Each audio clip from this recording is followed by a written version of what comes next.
Good afternoon. We are the Master Mechanicals, and we're here today to present our design presentation number 1 for our hovercraft design for our Term 8 project.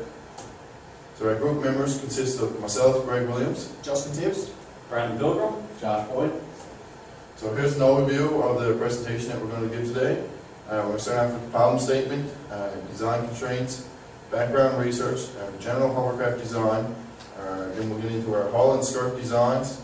We'll also talk about our controls being used to control the hovercraft, the accessories, the design calculations that were going to be used, and the conclusion. So our problem statement is design and fabricate an operational hovercraft.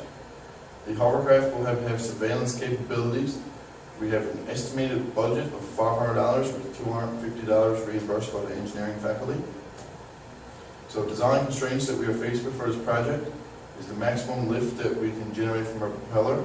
This then determines the weight of our hovercraft, the cost of fabrication, the parts availability for our hovercraft, time constraints of fabrication, and safety during use. So some background research on the hovercraft. The hovercraft operates based on lift and propulsion. If there's too much airflow, you have a higher altitude and the stability is weakened. If there's not enough airflow, the hovercraft will not get any lift and therefore not move off the ground.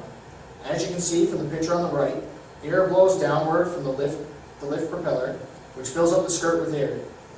Then that will lift the hovercraft off the ground. The back propulsion motor will determine the steering and forward and reverse of the hovercraft. Some background research, we looked into 3 or 4 different types of hovercrafts that are currently in use. Some were built over in Europe and others were built in the States. The first one is the military issued hovercraft. As you can see, that it has a cylindrical shaped front, and it's for military purposes. It's used to carry passengers only.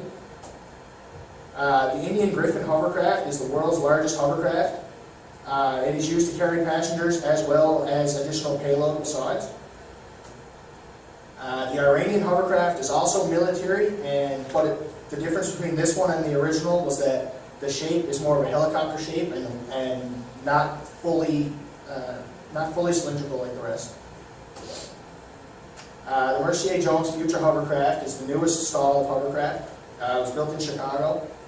The Mercier Jones Future hovercraft takes a body style design different than the other 3. Both propulsion motors as well are also in different locations. So for our general hovercraft design, for our purposes, we will need to use the skirt, the lift and propulsion motors, a fin along with a rudder, and instead of a radar on our design, we will use a video surveillance camera system. Alright, so right now we'll move on to our selection criteria. So when it came to the selection of our components, we based it on 5 different items. There's our weight, our ease of use, our costs, our product availability, and our time. And all components, when it comes to our design matrices, are going to be ranked out of 20 points. And for our hull selection, here we have 3 hull material options. We have aluminum, molded plastic, and styrofoam/foam board. And right here you see our hull selection design matrix. So when you look at the matrix, for the aluminum, we ended up with a total of 80 out of 100. For our molded plastic, we had 50 out of 100, and for our styrofoam, we had a 95 out of 100. So, which means we're most likely going to go with styrofoam for our hull. And another section of the hovercraft that we had to choose for is our skirt. So we had 3 choices. We had a bag skirt, a finger skirt, and a combination of both. So the bag skirt is the simplest design, both design and manufacture, and it's the best suited for our multi-terrain. Our finger skirt is a little more complex. It will take a lot more time to design and build a finger skirt. The finger skirt is best suited for light racing hovercrafts because it has low coefficient of drag. And design also requires the use of an air chamber to distribute the air into each finger of the skirt. And bag and finger skirt, this one is a more complex skirt.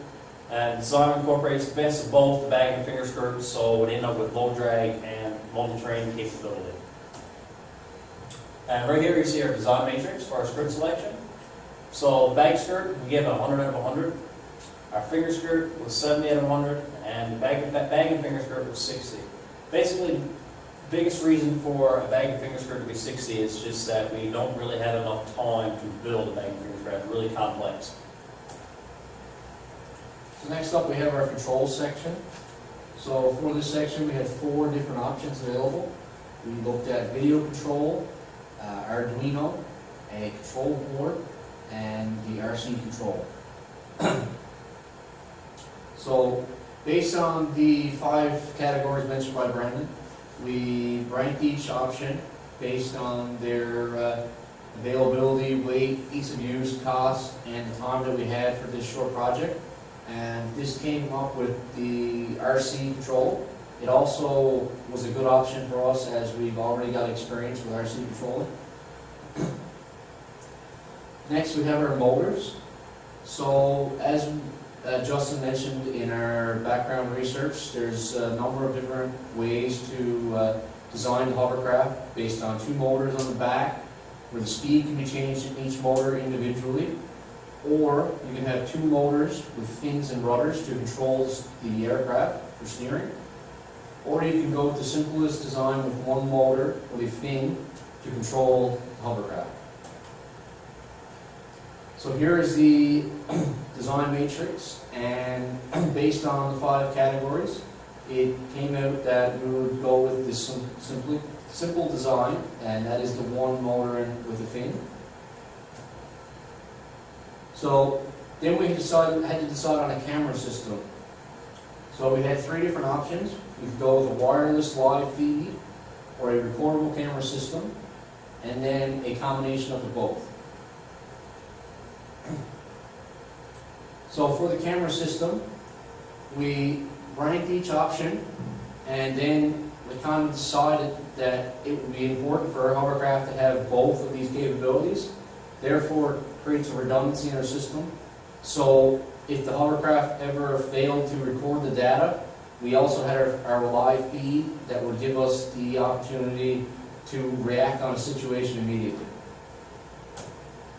The design calculations will then be determined so we can size our hovercraft. So first we have our weight. That's basically dependent on how much accessories and our camera system, and that will determine what is required to lift the vehicle off the ground. So then from there, the lift provided will be based on the size of the motor and propellers that we purchase, and the drag force acting on the hovercraft, such as external aerodynamic drag, momentum drag of the lift system, cushion drag, and skirt drag. This will also help us determine the propulsion motors on the back. And the last one is thrust. The power produced by the thrust fan to overcome the drag force. So for our design calculations, we calculated our lift force. We had to calculate the cushion pressure, the cushion flow rate, and the lift power that is required from our lift motor. For our drag force, we had our aerodynamic drag, our momentum drag, and our skirt drag. For the thrust force, we had to manipulate the thrust force equation to get the density, speed, and the area. So in conclusion, for our next step is move on to the detailed design process of our project. We have to determine our lift and drag characteristics and determine an estimated weight and how much lift we can generate with our motor. We need to calculate the size and shape of each of the components that will meet the lifting capacity that we desire. And we have to enter into the manufacturing phase of the project and begin testing the design we have generated. Thank you. We did our whole presentation, like all